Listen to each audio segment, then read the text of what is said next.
जय हिंद दोस्तों। कैसे हैं आप लोग। जैसा कि आप लोग जानते हैं, हम लोग यूपी ट्रिपल एस सी लेखपाल के लिए जीएस की प्रीवियस ईयर श्रृंखला चला रहे हैं, यूपी स्पेशल की प्रीवियस ईयर श्रृंखला चला रहे हैं और पर्यावरण पीपीटी के माध्यम से हम लोग सीख रहे हैं। पर्यावरण में हम लोग पहला वीडियो देख चुके, भाग 1 देख चुके हैं। आज हम लोगों का है भाग 2। जिन लोगों ने भाग 1 नहीं देखा है वो जाकर देख लें। बहुत ही अच्छी वीडियो है पर्यावरण के लिए। और मैं गारंटी के साथ कहता हूँ कि चैनल छोटा या बड़ा होने से कोई मतलब नहीं है, आपको कंटेंट बहुत अच्छा मिलेगा यहाँ। ये नहीं कि चैनल छोटा है तो हम लोग नहीं सीखेंगे, नहीं पढ़ेंगे। कंटेंट, आपको कंटेंट में कोई कमी नहीं मिलेगी, चाहे चैनल छोटा हो या बड़ा हो। आपको अच्छे से पीपीटीसी से बढ़िया से पढ़ाया जाएगा। मैं आपको अपने सरल भाषा में समझाने की कोशिश करूँगा। और जो भाइयों को वीडियो अच्छा लगता है वो कृपया करके सब्सक्राइब भी कर दिया करें, जिससे उनको अगला अगला पार्ट आसानी से मिल सके। क्योंकि चैनल छोटा है तो वो आपको सर्च करने से शायद गूगल पे, अभी यूट्यूब पे नहीं दिखाएगा। अगर आप सब्सक्राइब किए रहेंगे और बेल आइकन को प्रेस किए रहेंगे तो आप पर जब भी वीडियो जाएगा तो नोटिफिकेशन चला जाएगा। आज हम लोग सेकंड पार्ट देखते हैं। हम लोग 27 नंबर पेज तक देख लिए थे, आज 28 नंबर पेज से स्टार्ट कर रहे हैं हम लोग। इसका पहले हम लोग परतंत्र के प्रकार परतंत्र के प्रकार हम लोग सीख लिए थे। आज फिर इसे स्टार्ट करते हैं परतंत्र के प्रकार से। ये हम लोगों का भाग 2 है और जिन भाइयों ने भाग 1 नहीं देखा है वो जाके भाग 1 देख लें, वहाँ से कंप्लीट कर लें और चैनल को ज़्यादा से ज़्यादा लाइक करें, शेयर करें और सब्सक्राइब करें। ये आपकी जिम्मेदारी है, क्योंकि इसमें कम से कम 10 पार्ट आएंगे और 10 पार्ट अगर आपको देखना है, 10 पार्ट आप देख लेते हैं तो आपका 8 से 9 नंबर इस पीपीटी से 100% कन्फर्म आ जाएगा। और 10 पार्ट आप तभी देख पाएंगे जब चैनल को आप सब्सक्राइब किए रहेंगे, जिसके साथ आपको नोटिफिकेशन मिल जाए। चलिए हम लोग आगे बढ़ते हैं, देखते हैं परितंत्र के प्रकार। परतंत्र के प्रकार क्या है। परतंत्र किसी भी स्थान पर मौजूद जैविक, सजीव और अजैविक निर्जीव घटकों के बीच होने वाली क्रियाओं, ठीक है, होने वाली, एक सेकंड,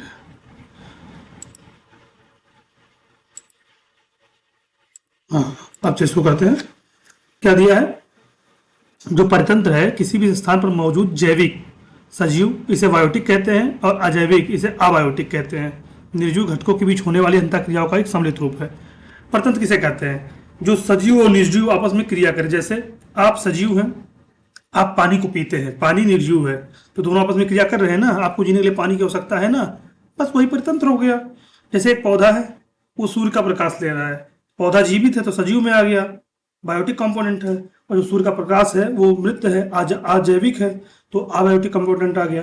दोनों आपस में क्रिया कर रहे हैं जिससे पौधा अपना भोजन बना रहा है, तो वही परितंत्र हो गया। ज्यादा कुछ है नहीं। आगे देखते हैं। परितंत्र के मुख्य रूप से 2 भागों में बांटा गया है। परितंत्र को मुख्य रूप से 2 भागों में बांटा गया है। एक क्या है हम लोगों का, प्राकृतिक, एक है कृत्रिम। प्राकृतिक उसे कहते हैं जो नेचर द्वारा बनाया गया हो, प्रकृति के द्वारा बनाया गया हो, भगवान के द्वारा बनाया गया हो। और कृत्रिम उसे कहते हैं जो मानव द्वारा बनाया गया हो। देखिए यहाँ लिखा हुआ है मानव निर्मित। कृत्रिम उसे कहते हैं जो मानव के द्वारा बनाया गया हो। पहले हम लोग प्राकृतिक परतंत्र देख लेते हैं, उसके बाद कृत्रिम देखते हैं। प्राकृतिक क्या है। वे परतंत्र जो प्रकृति द्वारा स्वतः निर्मित होते हैं और बिना किसी मानवीय हस्तक्षेप के संचलित होते हैं, प्राकृतिक परतंत्र कहा जाता है। इन्हें 2 मुख्य भागों में बांटा जाता है। देखिए इसके भी 2 मुख्य भाग हैं प्राकृतिक है। पहला है स्थलीय। स्थलीय मतलब क्या हो गया, जैसे रेगिस्तान देख लीजिए, आप अपनी मिट्टी देख लीजिए, ये सब स्थलीय हैं। और एक होता है जलीय। पहले हम लोग स्थलीय देख लेते हैं। स्थलीय क्या है। वे परतंत्र जो जमीन या स्थल पर पाए जाते हैं उन्हें स्थलीय कहते हैं। जैसे देखिए दिया ना, रेगिस्तान हो गया, सावना घास का मैदान हो गया, ये मान लीजिए कोई जंगल है, ये हो गया, ये सब स्थल पे हैं, मतलब जमीन पे है, इसलिए इसको स्थलीय कहते हैं। अगर आप जैसे, हाँ आप देखिए यहाँ दिया है वन परितंत्र, ये स्थलीय परतंत्र का ही भाग है। स्थलीय परतंत्र का ही भाग है वन परितंत्र। ठीक। विशेषता, यहाँ पेड़ों की प्रधानता होती है और यहाँ उच्च जैव विविधता।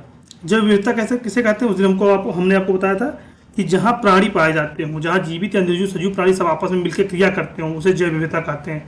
जहाँ की जलवायु बहुत अच्छी होगी, जहाँ धूप भी मिलेगा, पानी भी होगी, वहाँ जैव विविधता सबसे ज़्यादा होगी। जहाँ खाने के लिए सबसे ज़्यादा होगा वहाँ सबसे ज़्यादा जनसंख्या होगी। जैसे देखिए मोटा मोटी समझिए, एक थार का रेगिस्तान है और एक आपका उत्तर प्रदेश का मैदानी भाग है, तो सबसे ज़्यादा जनसंख्या कहाँ मिलेगी, रेगिस्तान में मिलेगी कि मैदानी भाग में मिलेगी।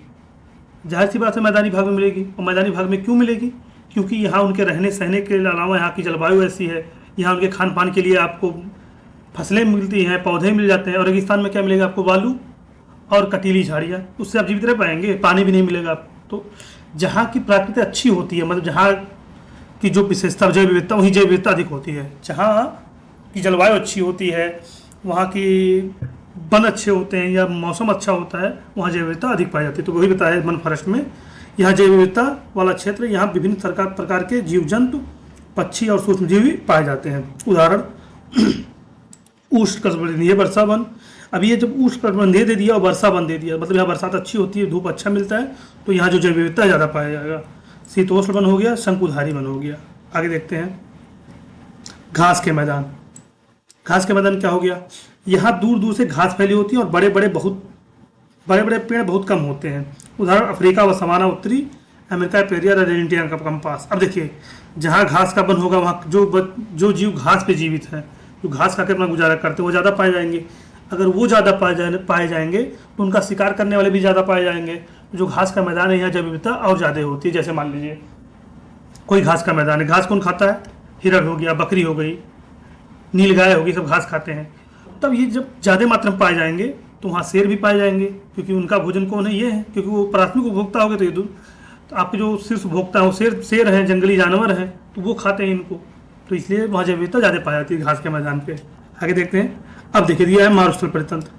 अब जब आपको दूर दूर तक रेत ही दिखाई दे रहा है, न जीवित प्राणी का कुछ है, केवल ऊँट यहाँ है, क्योंकि ऊँट को रेगिस्तान का जहाज कहते हैं और ये वहाँ पे काम निकालने के लिए यूज किए जाते हैं।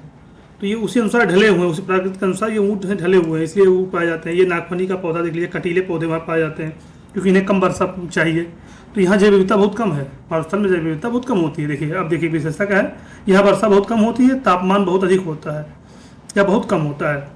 वनस्पति जैसे नागफनी कम पानी में होता है, बबूल कम पानी होता है, कंटीली झाड़ियाँ मैंने आपको बताया। जीव जंतु ऊँट हो गया, सांप हो गया, छिपकली हो गया, जो कम पानी पे जीवित रहते हैं वही वहाँ केवल पाए जाते हैं। अब क्या कहेंगे आप, वहाँ हिरण पाए जाएंगे? क्यों हिरण पाए जाएंगे भाई, जब उनके लिए घासें नहीं है, क्या खाएंगे वहाँ पे, जीवित कैसे रहेंगे, मर जाएंगे।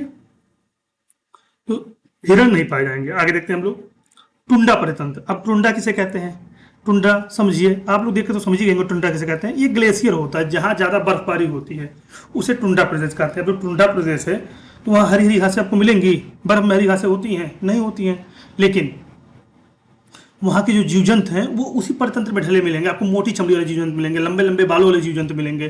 जैसे आप ये भालू, सफ़ेद भालू को देख रहे हैं, इसकी चमड़ी बहुत मोटी होती है, ये आराम से वहाँ जीवन निर्वाह कर लेता है ग्लेशियर में। ग्लेशियर में आपको झील मिलेगी, झील में मछलियाँ मिलेंगी, मछलियाँ खा के अपना जीवन निर्वाहन करता है। ठीक, ये हो गया। यहाँ के जो पौधे हैं ये शंकुआधार पौधे यहाँ पे पाए जाते हैं कि बर्फबारी अगर हो रही है इस पर तो बर्फ़ नीचे से गिर जाए। मान लीजिए बर्फबारी तो बर्फ़ ऐसे नीचे गिर जाए तो पेड़ सीधा सीधा रहे। यहाँ सेब के पौधे ज़्यादा मात्रा में पाए जाते हैं।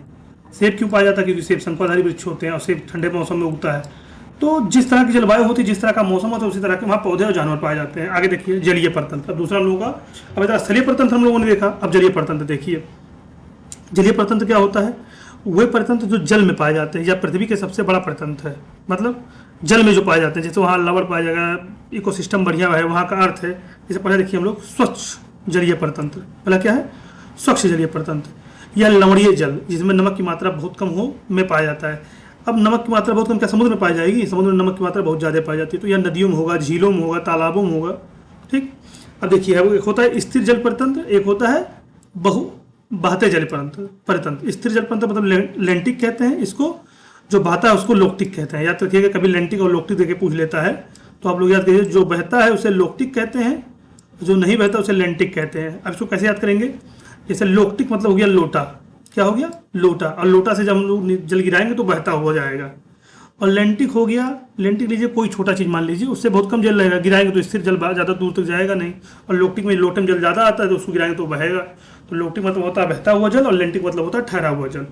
अब देखिए बहते हुए जल में हम लोगों का क्या आ जाएगा, झरना हो गया, नदी हो गया, कोई हिमाद्री हो गया, सरिता हो गया, तो ये हम लोग का बहता हुआ जल है। अब ठहरे जल में हम लोगों का क्या हो गया, तालाब हो गया, तालाब में जल ठहरा रहता है। झील हो गया, झील में जब तालाब, पोखरा हो गया, जल वो जो जल है उसमें ठहरा रहता है। आगे देखते हैं, इसी में अभी हम लोग देखें स्थिर जल तंत्र और बहता जल तंत्र। अब देखिए समुद्री परितंत्र। समुद्री परितंत्र क्या होता है, यह लवणीय जल खारे पानी में पाया जाता है। देखिए इसमें जो समुद्र में है ये लवणीय जल और खारे पानी में पाया जाता है। ठीक, आगे देखते हैं महासागर परितंत्र। यह पृथ्वी का सबसे विशाल और सबसे अस्थायी परितंत्र है। देखिए महासागर जो परितंत्र है, अब ये पूछता है सबसे विशाल कौन सा है, तो महासागरीय परितंत्र। या आप लोग याद करिए, इंपॉर्टेंट क्वेश्चन है, पूछेगा पृथ्वी का सबसे विशाल परितंत्र कौन सा है, तो हम लोग का महासागरीय हो जाएगा। ठीक, अस्थायी भी है। जीव जंतु इसमें कौन कौन से, महासागर में क्या क्या पाया जाता है आपको पता होगा। बड़े बड़े शार्क पाई जाती हैं, डॉल्फिन मछलियाँ पाई जाती हैं, और मान के चलिए आपको मगरमच्छ पाए जाएंगे, घड़ियाल पाए जाएंगे, ये सब पाए जाते हैं। अब और जंगली जीव पाए जाते हैं, जंगली सॉरी जलीय जीव पाए जाते हैं। जंगली जीव कहाँ पानी में पाए जाएंगे? अब क्या हाथी पानी में तैरेगी जाके? पानी में रहेगी नहीं ना। तो ऐसा होता है। आगे देखते हैं प्रवाल भित्तियाँ। प्रवाल भित्तियाँ किसे कहते हैं? यह अत्यधिक जैव विविधता पाई जाती है, इसलिए इसमें समुद्र का वर्षावन कहा जाता है। मतलब इसमें बहुत अधिक जैव विविधता, मतलब बहुत ज़्यादा जीव पाए जाते हैं, इसलिए इसे समुद्र का वर्षावन कहते हैं। और प्रवाल भित्तियाँ जो होती हैं ये कोई प्राकृतिक चीज़ नहीं है।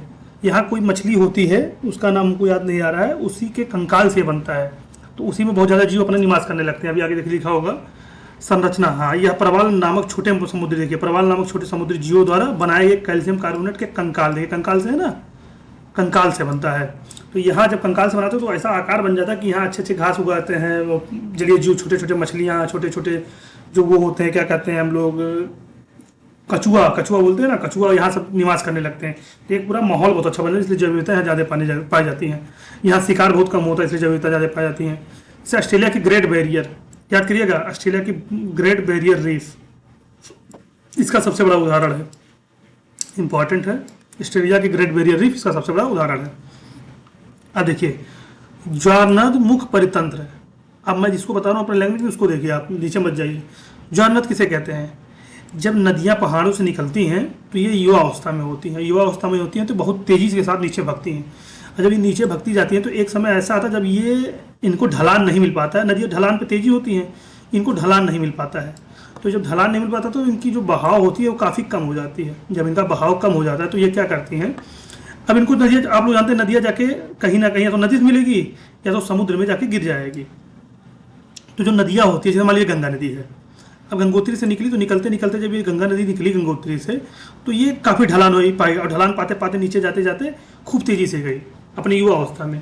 एक समय ऐसा था जब पश्चिम बंगाल तक पहुंचती है ये, तो इसका ढलान कम हो जाता है। तो ये बहुत धीरे धीरे धीरे धीरे जाती हैं, धीरे धीरे धीरे धीरे जाती हैं। जब ये धीरे धीरे जाती हैं तो कोई भी नदी आप ले लीजिए, ये क्योंकि ये जो है क्या नाम है तुम्हारा, गंगा नदी तो डेल्टा बनाती है, तो गंगा नदी हम लोग नहीं लेते हैं, गंगा नदी डेल्टा बनाती है। गंगा और ब्रह्मपुत्र हमारी है डेल्टा का निर्माण करती हैं। विश्व का सबसे बड़ा डेल्टा गंगा ब्रह्मपुत्र नदी बनाती है। हम लोग ले लेते हैं इस साइड की कोई नदी, हम लोग ले लेते हैं कोई भी नदी हो, मान लीजिए इस साइड की, क्योंकि इधर डेल्टा नहीं, इधर ज्वारनाथ बनता है, ठीक है। तो क्या होता है कि जब नदियाँ जाती है नीचे तो ये बहुत तेज़ी से जाती है। एक समय ऐसा आता है कि जब ढाल कम होती है तो नदियाँ बहुत स्लो धीरे धीरे जाने लगती हैं। अब धीरे धीरे अब इनको समुद्र में मिलना होता है, मान लीजिए समुद्र, हम लोग समुद्र में मिलना है नदियों को, तो ये बहुत स्लोली जाने लगती हैं। अब क्या होता है कि एक समय ऐसा आता है कि अब जब नदियाँ हैं तो यहाँ देखिए हम लोग का पश्चिमी एक पर्वत श्रृंखला मिलती है। हम यूपी की बात कर रहे हैं, अभी मतलब इंडिया की बात कर रहे हैं। यहाँ पश्चिमी पर्वत श्रृंखला मिलती है केरल में, तमिलनाडु में, महाराष्ट्र में। तो यहाँ नदियाँ क्या होती हैं कि नदियाँ अब ऐसे जा रही हैं। अब ये नदियाँ कुछ जब बहुत तेजी अवस्था में आती है तो मिट्टी लेके चली जाती हैं। अब मिट्टियाँ आके यहीं फंस जाती हैं पहाड़ों के बीच में। अब नदी बहाव उतना तेज है नहीं, अब या तो नदी पहाड़ को काटे या तो इस मिट्टी को ले जाके समुद्र में गिरा दे। तो नदियाँ धीरे धीरे करके इस मिट्टी को ले जाके समुद्र में गिरा देती हैं। जहाँ समुद्र में मिट्टियाँ गिराती हैं, जहाँ खारे पानी और नदी पानी का मिलन होता है, उसी को ज्वारनद मुख परितंत्र कहते हैं। अब ज्वारनद मुख परितंत्र, अभी पूरी मिट्टी जो बकोट के लेके आई है नदी, पूरी ऊपर से सब उपजाऊ मिट्टी लेके आई है, और ये खारे पानी में जहाँ गिर रहा है यहाँ एक एक्चुरी का निर्माण हो जाता है। अब ये काफ़ी ज़्यादा जैव विविधता पाई जाती है, क्योंकि इसमें अच्छे अच्छे फसल उग जाते हैं, अच्छे अच्छे बने हुए जाते हैं, मैंग्रोव बन पाए जाते हैं, अच्छे अच्छे पेड़ निकल आते हैं। तो यहाँ पे बहुत ज़्यादा वो पाई जाने लगती है, क्या नाम है, जैव विविधता। तो इसी को हम लोग ज्वारनद मुख परितंत्र कहते हैं। तो देखिए यहाँ विशेषण लिखा है, यह स्थान वहाँ जहाँ नदी समुद्र से मिलती है, यहाँ ताजे और खारे पानी का मिश्रण, ये बहुत उत्पादक परितंत्र। देखिए उत्पादक परितंत्र कहा ना आपसे, होता है यहाँ मैंग्रोव वनस्पति के लिए प्रसिद्ध है। मैंग्रोव वनस्पति, इसी को मैंग्रोव वनस्पति कहते हैं। पेड़ होता है लेकिन इसका जो निचला हिस्सा होता है ये पूरा जालनुमा होता है। यहाँ मछलियाँ बहुत ज़्यादा पाई जाती हैं, हम लोग शिकार करने जाते हैं। एक चीज़ याद करिएगा, यहीं बंगाल का टाइगर भी पाया जाता है, ठीक। तो शिकारी कभी कभी शिकार खुद हो जाता है। आगे देखते हैं कृत्रिम मानव निर्भरतन। अब देखिए जहाँ प्राकृतिक वहाँ मानव आ ही जाता है। अब मानव क्या क्या क्या निर्माण करता है आपको पता है? कृत्रिम मतलब क्या होता है? खेत फसल। अब मानव क्या किया खेत बना दिया। आगे देखते हैं एक्वेरियम। एक्वेरियम क्या होता है? जो मछली के लिए छोटा तालाब बना देते हैं अपने, मतलब घर में रखते हैं, 100 पीस रख देते हैं, थोड़े उसमें दिखाएगा पौधा है, उसमें 1-2 मछली जिएंगी। ये तालाब से बड़ा थोड़ी ना हो जाएगा, नदी समूह से बड़ा थोड़ी ना हो जाएगा। तो ये मानव वाला छोटे छोटे होते हैं, जो प्राकृतिक होते हैं बड़े बड़े होते हैं। बगीचा या पार्क हो गया, कोई पार्क देखिए, आप कॉलोनी किसी शहर में रहते हो तो कॉलोनी में एक छोटा सा पार्क बन जाता है, तो बगीचा पार्क ये मानव निर्मित होता है, ये प्राकृतिक नहीं। प्राकृतिक होता तो जंगल होता, प्राकृतिक होता तो यहाँ एक्वेरियम नहीं समुद्र होता, प्राकृतिक होता तो यहाँ खेत नहीं होता, यहाँ पे ज्वारनार मुख बना हुआ होता है। ये सब मानव निर्मित है। तो प्राकृतिक तो बताया आपको। अब देखते हैं महत्वपूर्ण तथ्य क्या है। पृथ्वी की सबसे बड़ा प्रतंत्र जो है जीवमंडल महासागर है, मैं आपको बता चुका हूँ आगे। सबसे अस्थायी प्रतंत्र भी महासागर, ये भी आगे बता चुका हूँ। सबसे छोटा कृत्रिम प्रतंत्र जो है एक्वेरियम बता दिया हूँ, जो मछली के लिए जीवित रखने के लिए बनाया जाता है। प्रवाल भित्तियां बता दिया हूँ, समुद्र का वर्षावन कहते हैं। यह जानवर एक जो मछली होती है छोटे मोतियों के कंकालों से बनती है। आगे देखते हैं हम लोग इकोटोन। इकोटोन किसे कहते हैं? इकोटोन वह संक्रमणशील क्षेत्र है जो दो या दो से अधिक अलग अलग प्रतंत्रों के बीच स्थित होता है। अब आप लोग कैसे समझ पाएंगे? देखिए यहाँ फिगर द्वारा समझाया गया है, ये इकोटोन का ही फिगर है। देखिए मान लीजिए ये जो हम लोग का बी है, तो माउस से ड्रा करने में बड़ा दिक्कत होती है। ये मान लीजिए बी है, ये हम लोगों का बड़े बड़े यहाँ वृक्ष पाए जाते हैं। क्या पाए जाते हैं? बड़े बड़े वृक्ष पाए जाते हैं। और ये जो है हम लोग का घास का मैदान है, छोटा छोटा, ठीक, छोटा छोटा घास का मैदान है।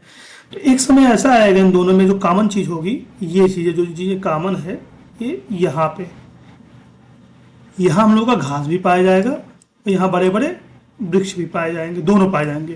तो यहाँ जैव विविधता बहुत ज़्यादा होती है। पेड़ पे रहने वाले भी जीव रहेंगे और नीचे घास खाने वाले जीव भी रहेंगे। तो यहाँ जैव विविधता बहुत ज़्यादा होती है। इसी को हम लोग इकोटोन कहते हैं। सॉरी, इसी को हम लोग इकोटोन कहते हैं। आगे देखते हैं, समझ गए इकोटोन आप लोग? इकोटोन है। आगे आप लोगों को हमने जैवमंडल जैव विविधता समझाया, तो आगे जीवमंडल जैवमंडल पहली वीडियो देखेंगे तो और अच्छे से समझ में आपको आएगा। पहली वीडियो इसलिए आप लोगों के लिए काफ़ी ज़्यादा जरूरी है। ये लोग हम लोग 10 पार्ट में कम से कम खत्म कर दिया जाएगा। 10 पार्ट में इसको मान के चलिए, आज आपका 23 तारीख है, तो 3-9 तारीख तक आपका ये पर्यावरण हम लोग समाप्त कर देंगे। आप लोग कहेंगे तो फिर हम लोग साइंस एंड टेक का भी वीडियो स्टार्ट कर देंगे, विज्ञान और प्रौद्योगिकी का। अगर आपको अच्छा लगा और ज़्यादा से ज़्यादा सब्सक्राइब करेंगे चैनल को, तो चैनल ग्रो ही नहीं होगा तो फिर क्या मतलब है। तो आप लोग ज़्यादा से ज़्यादा चैनल को सब्सक्राइब करें, चैनल को आगे बढ़ाएं। आप लोगों को अच्छा पढ़ाया जाएगा, कंटेंट अच्छा दिया जाएगा। चैनल छोटा, चाहे चैनल छोटा हो या बड़ा हो। आगे देखते हैं हम लोग इकोटोन वह संक्रमण बता। इकोटोन के बारे में तो हम लोग समझ गए। अब आगे देखते हैं इकोटोन के उदाहरण। मैंने अभी आपको बता दिया, उदाहरण भी आपको दे दिया कि दोनों का जो कॉमन जगह होता है उसी को इकोटोन कहते हैं। आगे देखते हैं, जैसे बनाव घास हो गया, पसंद जाए नदी तट हो गया, ज्वारनाद हो गया, मैग्रो वन हो गया। आगे देखते हैं कोर या प्रभाव किसे कहते हैं। इकोटोन क्षेत्र में अक्सर दोनों आसपास के प्रतंत्रों की प्रजातियों के अलावा कुछ विशिष्ट और नई प्रजातियां भी पाई जाती हैं। जैसे मैंने क्या कहा, जैसे अगर इकोटोन है, जैसे मान लीजिए ये चीज़ आपको समझिए, यहाँ से इस फिगर से समझने की कोशिश करते हैं हम लोग। कहाँ गया? एक सेकंड, हाँ, इस फिगर से हम लोग समझने की कोशिश करते हैं इकोटोन। मैंने क्या कहा, यहाँ मान लीजिए बकरी है, बकरी घास खाती है तो बकरी यहाँ रहेगी। पेड़ पे खाने वाले, जैसे मान लीजिए बंदर है, ये बंदर है, बंदर यहाँ रहेगा क्योंकि वो फल खा के जीवन में यापन करता है, तो बंदर यहाँ पे है। अब जो ये प्लेस है, यहाँ घास भी है, यहाँ वृक्ष भी है, दोनों है, तो यहाँ बंदर भी पाया जाएगा, यहाँ बकरी भी पाई जाएगी। उसी को ये कह रहा है कि इकोटोन क्षेत्र में अक्सर दोनों आसपास के प्रतंत्रों की प्रजातियों के अलावा कुछ विशिष्ट और नई प्रजातियाँ पाई जाती हैं। ठीक, देखिए इस कारण इकोटोन में अक्सर दो मूल प्रतंत्रों की तुलना में जैव विविधता और प्रजातियों का घनत्व अधिक होता है। मैं पहले आपको ये बता चुका हूँ। ठीक, इससे प्रभाव को एज इफेक्ट या कोर प्रभाव कहते हैं। आप पूछेंगे एज इफेक्ट किसे कहते हैं, कोर प्रभाव किसे कहते हैं, तो इकोटोन में जो जैव विविधता सबसे ज्यादा पाई जाती है उसे एज इफेक्ट या कोर प्रभाव कहते हैं। आगे पढ़िए, आवास, हैबिटेट। हैबिटेट जीवों का घर। आवास क्या होता है? आवास ये कहते हैं ना कि गाँव मेरा आवास, आवास मतलब घर होता है। समझिए आवास मतलब घर होता है। परिभाषा देखिए, यह विशिष्ट भौतिक स्थान है जहाँ कोई जीव निवास करता है। जैसे आप भी घर में निवास करते हैं, घर हो गया, या उसे भोजन आश्रय और सुरक्षा प्रदान करता है। ये भी सही, जैसे शेर गुफा में रहता है, पक्षी घोंसला में रहती है, बंदर पेड़ पे रहता है, मछली तालाब में रहती है, सब उनका आवास है। आगे देखते हैं नियम क्या है। एक आवास में कई अलग अलग प्रजातियां एक साथ रह सकती है। अब देखिए, जैसे जल है, अब जल में कोई जरूरी थोड़ी ना केवल मछली रहेगी, इसमें मेढे भी पाए जाएंगे, बतख भी पाई जाएगी, मछलियां भी पाई जाएंगी, पौधे भी निकले रहेंगे, कवाक सेवल भी निकले रहेंगे, ये होता है। अब उदाहरण देख लिए, एक तालाब तो आपको उदाहरण मैंने बता दिया, निकेत। अब देखिए पूछता है कि आपका निकेत और आवास में क्या अंतर है, तो निकेत ध्यान से पढ़िए। अभी आवास आप लोग पढ़े, अब निकेत पढ़िए। जीवों का कार्य भूमिका होती है। यह परिभाषा निकेत केवल रहने की जगह नहीं, बल्कि यह बताता है कि एक जीव अपने आवास में क्या करता है या उसकी कार्यात्मक भूमिका है। ठीक, इसमें क्या शामिल है, वह क्या खाता है, वह क्या शिकार कैसे करता है, वह कब सक्रिय रहता है, वह कब प्रजनन कैसे करता है, ये सब निकेत हैं। ठीक है, आवास रहने की जगह होता है और निकेत में सब बताया जाता है। नियम, एक निकेत में केवल एक ही प्रजाति रह सकती है, या दो प्रजातियां एक ही निकेत में होंगी तो उनमें प्रतिस्पर्धा होगी और एक नष्ट हो जाता है। जैसे कहते हैं ना, एक म्यान में दो तलवारें नहीं रह सकती, ऐसे एक निकेत में दो प्रजातियां कभी नहीं रह सकती, आपस में युद्ध होने लगेगा। देखिए कीस्टोन प्रजातियां क्या होती हैं। पारिस्थितिकी में यह सबसे महत्वपूर्ण अवधारणाओं में से एक है। परिभाषा, कीस्टोन प्रजातियां वह प्रजातियां हैं जिसका प्रभाव उसकी संख्या के अनुपात में बहुत अधिक होता है। वे प्रजातियां संख्या में कम हो सकती हैं, पूरे परितंत्र की संतुलन इन्हीं पर टिका होता है। ठीक, अब देखिए कीस्टोन समझिए। अब एग्जांपल दे रहे हैं हम, जैसे मान लीजिए शेर की संख्या बहुत ज्यादा नहीं है ना, लेकिन उसका प्रभाव जंगल का राजा कहा जाता है। प्रभाव इसलिए है क्योंकि मान लीजिए अब शेर ना रहता तो कितनी हिरण हो जाते हैं, कितनी बकरियां हो जाती, कितनी नीलगाय हो जाते, पूरा जंगल इन्हीं से भर जाता। इसलिए प्रकृति में हर चीज का होना जरूरी भी है। अब शेर उनको खा के खत्म करता है तो इनकी संख्या नहीं ज्यादा बढ़ नहीं पाती है, तो इसलिए शेर की संख्या कम होती है, संख्याओं को कम करता है। इसी को कीस्टोन कहते हैं।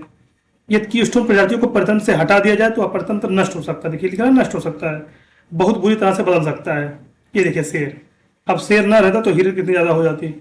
दया तो लगता है, सबको लगता है, लेकिन जो प्राकृतिक का है वो ऐसे रहने से प्राकृतिक से आप ज्यादा छेड़छाड़ मत कीजिए। प्रभु को देखिए बाघ और शेर, ये शाकाहारी जानवरों को जैसे हिरण की आबादी को नियंत्रित करते हैं। यदि बाघ ना हो तो हिरणों की संख्या बहुत बढ़ जाएगी, वो सारी घास वनस्पतियां खा जाएंगे। देखिए जंगल खत्म हो जाएगा, अन्य छोटे जीव मर जाएंगे। अब देखिए शेर का रहना कितना जरूरी है। समुद्री उर्दबिलाव, ये सी आर्चिन मछलियों को, समुद्री जीव को खाते हैं। अगर सी आर्चिन को ना खाए तो वो छोटी मछलियों को खा जाएंगी। वनस्पतियां जो वहां उगती हैं, छोटे छोटे काई शैवाल, उसको खा के खत्म कर देंगे। तो ये सब इनका प्राकृतिक में रहना बहुत जरूरी है। देखिए खाद्य श्रृंखला, फूड चेन हम लोग पढ़ चुके हैं। खाद्य श्रृंखला यहाँ देखिए अलग से चैप्टर भी है। अब फूड चेन आप लोग अगर पहला पार्ट पढ़ें तो बहुत अच्छे से आपको पता होगा, तो हम लोग जल्दी जल्दी फूड चेन को देखते हैं, क्योंकि इससे पहले हम आपको फूड चेन पढ़ा चुके हैं। परिभाषा, किसी परतंत्र में ऊर्जा की प्राप्ति के लिए सभी जीव एक निश्चित क्रम में जुड़े होते हैं। इसी क्रम को एक खास श्रृंखला कहते हैं। ठीक है, ऊर्जा प्रवाह, यह ऊर्जा प्रवाह का एक रैखिक क्रम है जहां प्रत्येक स्तर पर ऊर्जा का एक हिस्सा अगले स्तर तक पहुंचता है। ऊर्जा स्तर क्या होता है? किसी भी खास श्रृंखला में ऊर्जा का मात्रा उत्पादकों के स्तर से अधिकतम होती है, और जैसे जैसे उच्च पोषण स्तरों पर बढ़ते हैं ऊर्जा न्यूनतम होती जाती है। मैंने आपको पहले पार्ट में बताया है कि जैसे उत्पादक जो होता है वो अपना भोजन स्वयं बनाता है, मैंने सूर्य के प्रकाश से बनाता है। ठीक, उसके बाद उसको जो खाता है वो प्राथमिक उपभोक्ता होता है, उसको जो खाता है वो द्वितीय उपभोक्ता होता है, उसको जो खाता है वो शीर्ष उपभोक्ता होता है या मांसाहारी होता है। तो इसमें ऊर्जा सबसे ज्यादा होगी, इसका 10% इसमें होगा, इसका 10% इसमें होगा, और सबसे कम शीर्ष उपभोक्ता में होगा। तो ये मैंने आपको पहले वीडियो में पढ़ा दिया है। यहाँ देखिए सूर्य से पौधे, इसमें देखिए सबसे ज्यादा ऊर्जा इसमें होगा, उसके बाद इसमें होगा, सबसे कम इसमें होगा। इसे उत्पादक कहते हैं, इसे प्राथमिक उपभोक्ता कहते हैं, इसे द्वितीय या शीर्ष उपभोक्ता कहते हैं। अब एक खाद्य श्रृंखला कितनी लंबी होती है उसी हिसाब से इसको हम डिवाइड करते हैं। अब खाद्य श्रृंखला प्रकार, चारण खाद्य श्रृंखला, चारण खाद्य श्रृंखला पहला है। फिर अपरद या मृतजीवी खाद्य श्रृंखला, सब हम आपको पढ़ा चुके हैं पहले वीडियो में। परजीवी खाद्य श्रृंखला, देखते हैं चारण खाद्य श्रृंखला क्या है। यह सबसे समान खाद्य श्रृंखला या हरे पौधों से शुरू होती है। ठीक है, शुरुआत हरे पौधे, उत्पादक, ऊर्जा स्रोत जो उसका होता है वो सूर्य है। ठीक है, चारण खाद्य श्रृंखला, इसका जो ऊर्जा का स्रोत है वो सूर्य का प्रकाश है। इसमें केवल प्लांट्स आते हैं। ठीक, क्रम उत्पादक हो गया, शाकाहारी हो गया, मांसाहारी, इसी क्रम में चलता रहता है आगे। सो उत्पादक देखिए, उत्पादक उदाहरण देखिए, जमीन पर ग्रास होगा। अब फूड से नहीं समझ लीजिए हम लोग, ग्रास एक बार और समझाते हैं। ग्रास ऊपर टिड्डा हुआ, टिड्डा मेढक हुआ, मेढक सांप हुआ, सांप को बाज हुआ। देखिए ये प्रकाश संश्लेषण केवल 1 या 2% भाग लेता है, एनर्जी 100% बनाता है। अब 100% इसका 90% तो इसका खत्म हो जाता है इसकी वृद्धि में और श्वसन क्रिया में। 90 इसका खत्म हो जाता है, 10% ये इसको देता है। टिड्डा जब इसको खाता है तो 10% टिड्डा पाता है। अब टिड्डा 10% पर टिड्डा को खाता है मेढक, तो इसका भी टिड्डा 90% खर्च होता है, 10% मेढक पाता है। मेढक का भी 90% खर्च हो जाता है, 10% सांप पाता है। अब सांप को भी 90% खत्म हो जाता है, 10% पाता है चील।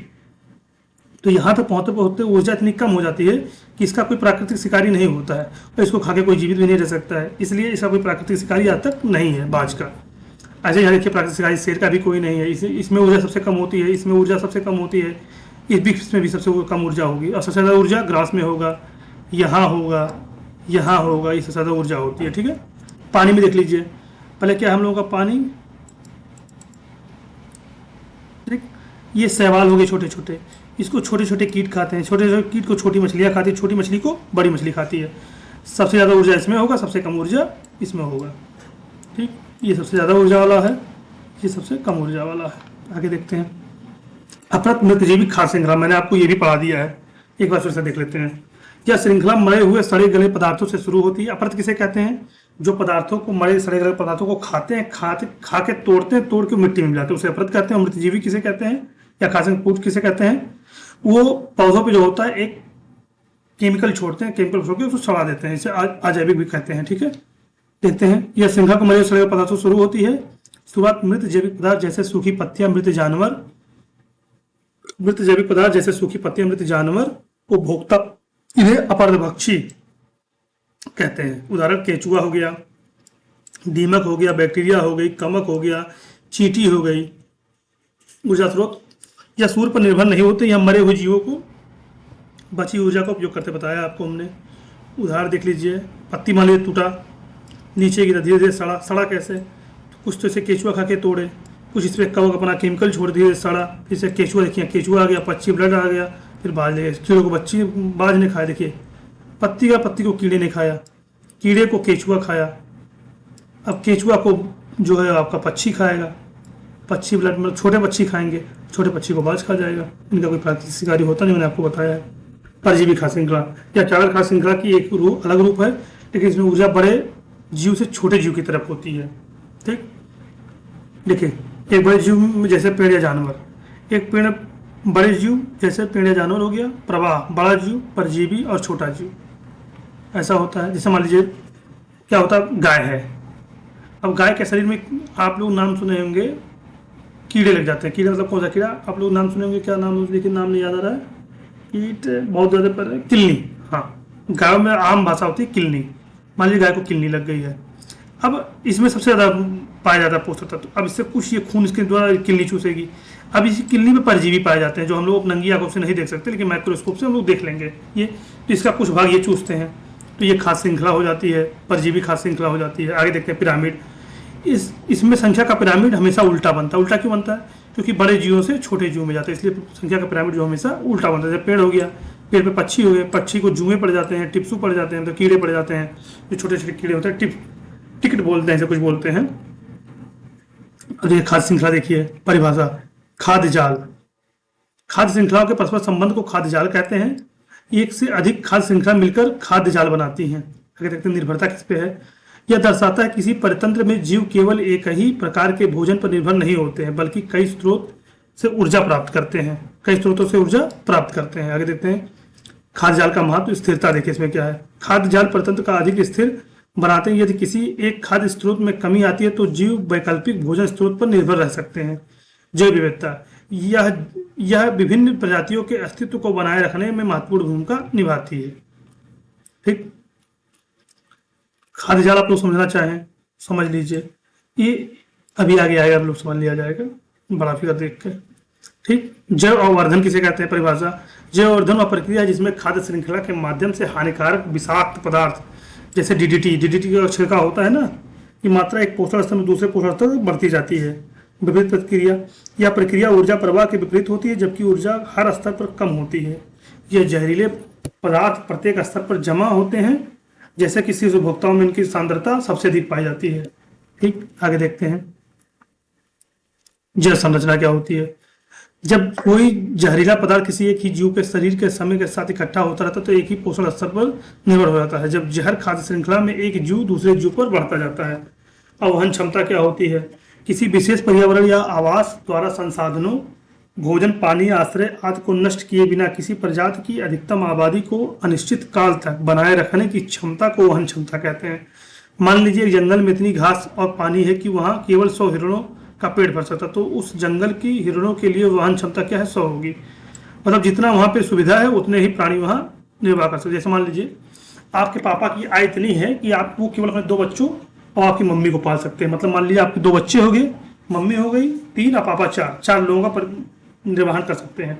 अब मान लीजिए घर पे 10 लोग आ जाते हैं, तो 1-2 दिन तो किसी तरह रह जाएंगे, किसी तरह आप लोग मैनेज कर लेंगे। तो क्या सालों साल मैनेज कर पाएंगे?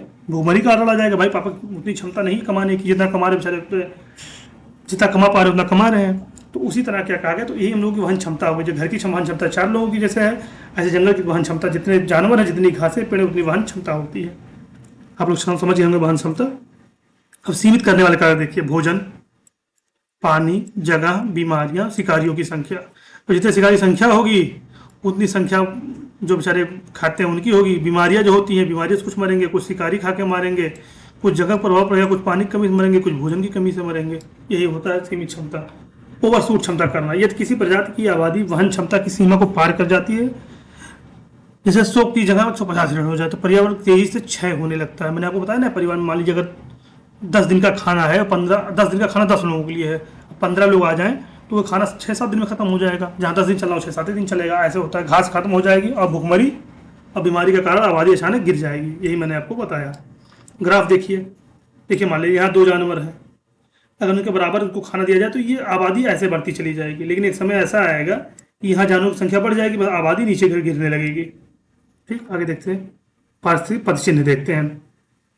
क्या है परिभाषा? एक मापक है जो यह बताता है कि मनुष्य अपनी जीवन शैली को बनाए रखने के लिए प्रकृति के कितने संसाधनों का उपभोग कर रहा है और प्रकृति उसे कितनी तेजी से वापस पैदा कर सकती है। ठीक, यह हमारे पृथ्वी पर छोड़े गए पर्यावरणीय प्रभाव का हिसाब किताब है।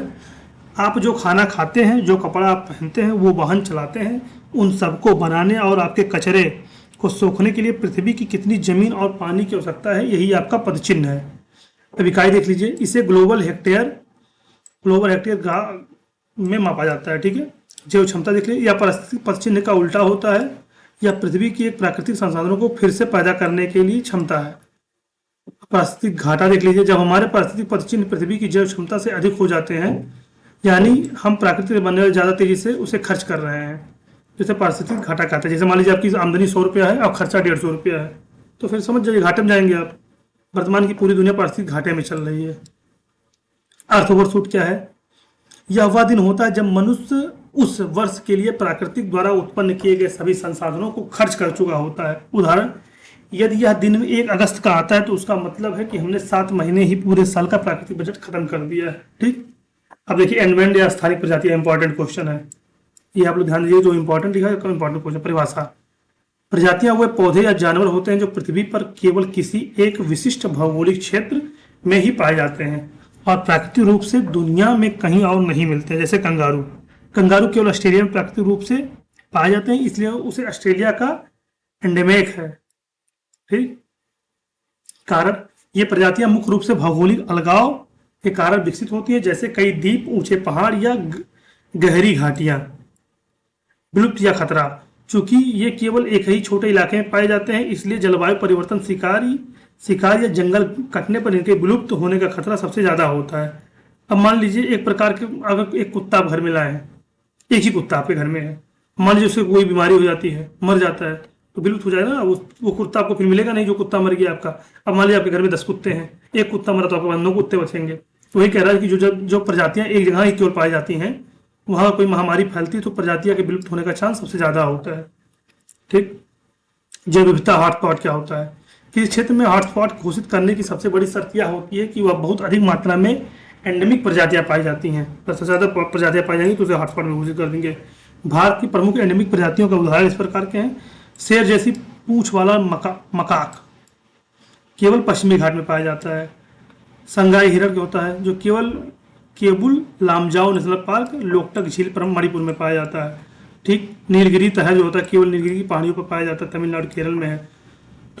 अंडमान का जंगली सुअर केवल अंडमान द्वीप समूह में पाया जाता है। नामदफा उड़न गिलहरी जो होती है यह केवल अरुणाचल प्रदेश में पाई जाती है। अब देखिए समुद्र परतंत्र, जैविक घटक हम लोग देखते हैं क्या है। समुद्री परतंत्र पृथ्वी पर सबसे बड़ा और सबसे स्थिर परतंत्र है। इसमें सभी जीवित जीव, जैविक घटक और उनका भौतिक वातावरण, अजैविक घटक शामिल होते हैं। ऊर्जा प्रवाह और पोषक तत्वों की चक्र को बनाए रखने के लिए जैविक घटक एक दूसरे पर निर्भर रहते हैं। जैविक घटकों को उनकी पोषण विधि के आधार पर 3 मुख्य श्रेणियों में बांटा गया है। पहला उत्पादक, मैंने आप लोगों को बताया, उपभोक्ता और अवघटक, तीनों बता चुका हूं मैं आपको। उत्पादक किसे कहते हैं, उपभोक्ता किसे कहते हैं, अवघटक किसे कहते हैं। आगे देखते हैं उत्पादक, फिर उत्पादक आ गया। बार बार क्वेश्चन रिपीट कर रहा हूं, मतलब बार बार कुछ है ही नहीं पर्यावरण में, ही उत्पादक, उपभोक्ता और अवघटक पे पूरा पर्यावरण खत्म है, इसी पर निर्भर है। ये वह स्वपोषी जीव होते हैं जो अपना भोजन स्वयं बनाते हैं, उत्पादक अपना भोजन स्वयं बनाते हैं, बता चुका हूँ। समुद्री खाद्य श्रृंखलाओं के आधार पर जैसे कवक हो गया, शैवाल हो गया, ये सब अपना भोजन सूर्य के प्रकाश से बनाते हैं। ये सूर्य का लगभग 50% प्रकाश जो आता है उसको संश्लेषित कर लेते हैं, प्रकाश संश्लेषण रासायनिक संश्लेषण में उपयोग करते हैं। ये समुद्री जीवन के लिए भोजन और पृथ्वी के वायुमंडल के लिए ऑक्सीजन का मुख्य स्रोत है। ठीक, आगे देखते हैं। ये पादप लौक हैं, समुद्री शैवाल हैं, समुद्री घास हैं, रासायनिक जीवाणु हैं, यही सब है जो अपना भोजन स्वयं बनाते हैं। आगे देखते हैं। उपभोक्ता किसे कहते हैं? ये विषमुक्त जीव होते हैं जो ऊर्जा प्राप्त करने के लिए अन्य जीवों को खाते हैं। मैं बताया उपभोक्ता जो दूसरे जीवों को खाते हैं। अब ये जैसे छोटी कीट हो गई, कछुआ हो गया, ये सब क्या होता है, ये कवक शैवाल को खाते हैं, तो ये उपभोक्ता हो जाते हैं। ये प्राथमिक उपभोक्ता है। ठीक है, प्राथमिक उपभोक्ता, क्योंकि ये अपने भोजन के उत्पादक पर निर्भर है, उत्पादक पर। ठीक है, इसे प्राथमिक उपभोक्ता ये शुद्ध शाकाहारी होते हैं। अब द्वितीय उपभोक्ता में देखिए क्या आ गया, छोटी मछली आ गई, झींगा आ गया, केकड़ा आ गया, स्टारफिश आ गया, ये उदबिलाव आ गया हम लोगों का। उदबिलाव ही कहते हैं, क्या कहते हैं इसे, सील उदबिलाव सर कहते हैं, आ गया। अब ये मछलियों को खाती है, ये छोटे मछलियों को खाते हैं, ये कीड़े मकोड़ों को खाते हैं, ये भी कीड़े मकोड़ों को खाते हैं, ये छोटी मछलियों को खा जाती हैं। अब ये हम लोग का द्वितीय उपभोक्ता है, ये हम लोग का द्वितीय उपभोक्ता है। और जो ट्रॉफिक लेवल है ये तृतीय ट्रॉफिक लेवल के हैं। ठीक, द्वितीय उपभोक्ता तृतीय ट्रॉफिक लेवल, प्राथमिक उपभोक्ता द्वितीय ट्रॉफिक लेवल, ये हम लोग पीछे पढ़ चुके हैं। ठीक, अब देखिए तृतीय उपभोक्ता क्या होता है। ये शीर्ष उपभोक्ता होते हैं, ये केवल मांसाहारी होते हैं, मतलब ये केवल मांस से ही खाएंगे, ये इनको खा जाते हैं, इसलिए इन्हें शीर्ष उपभोक्ता कहते हैं। एनर्जी का क्रम सेम इनमें भी वैसे चलता है जैसे मैंने आपको पहले बताया है। अब देखिए अपघटक क्या होते हैं। समुद्र में अपघटक पाए जाते हैं, क्योंकि वहाँ भी जानवर मरते अगर नहीं पाए जाते तो सालों साल से पड़े रहते हैं। अपघटक क्या होता है, उनको छोटे छोटे टुकड़ों में तोड़ते हैं, तोड़ के जल में मिला देते हैं, जैसे जीवाणु हो गया, कवक हो गया।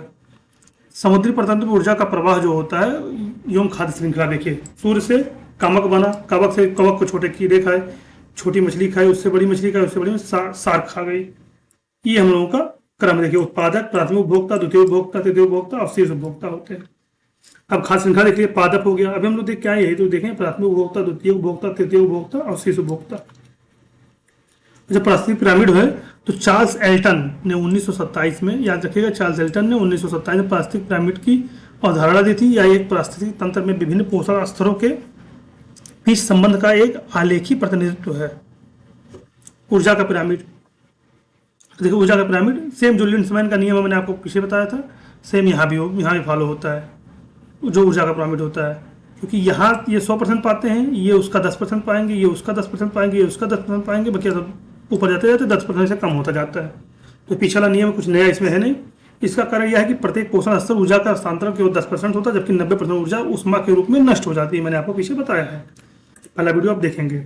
अभी हम लोग लास्ट पेज पढ़ेंगे, इसके बाद पार्ट 3 हम लोग अगले वीडियो में देखा जाएगा, ताकि वीडियो ज़्यादा लंबा ना हो, आप लोगों के ऊपर ज़्यादा भारी ना हो। ये हम लोग का लास्ट पेज है, लास्ट पेज देखिए। संख्या का पिरामिड जो होता है, यह विभिन्न पोषण स्तरों पर मौजूद जीवों की संख्या को दर्शाता है। ठीक, या सीधा या उल्टा हो सकता है।